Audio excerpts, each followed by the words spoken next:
అడుగుతున్న మిత్రులారా, ఆ 10 ఏళ్లు మనం కొట్లాను ఫ్రూట్ మార్కెట్ కట్టమని, పరిశ్రమలు కాలుష్యాన్ని వెదజల్లే వాటిని తరలించమని, రీజనల్ రింగ్ రోడ్డు కావాలని, వరంగల్ ఎయిర్పోర్ట్ కావాలని, ఆదిలాబాద్ ఎయిర్పోర్ట్ కావాలని, అభివృద్ధి చేయమని ఆనాడు మనం రోడ్డెక్కితే, ఈనాడు ఈ అష్ట దరిద్రులు మనం ఏ అభివృద్ధి చేస్తామన్నా అడ్డుకుంటామని రోడ్ల మీదకి వచ్చి ధర్నాలు రాస్తా రోకోలు చేస్తున్నారు.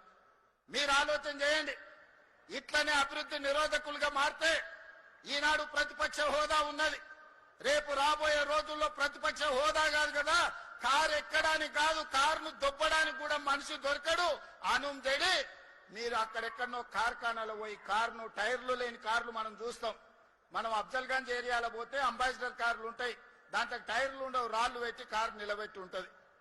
మీ అంబాసిడర్ కార్ కూడా ఫామ్ హౌస్ గా పరిస్థితి వస్తుంది.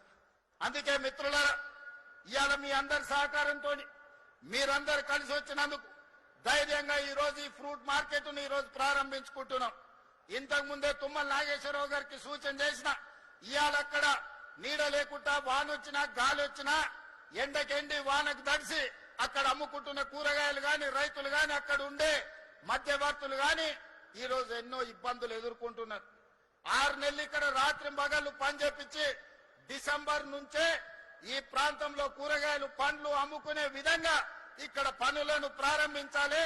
100% అభివృద్ధి 2 ఏళ్లలో పూర్తి చేయాలని నేను తుమ్మల నాగేశ్వరరావు గారికి సూచన చేసిన. తుమ్మల గారికి వేదిక మీద For more interesting updates,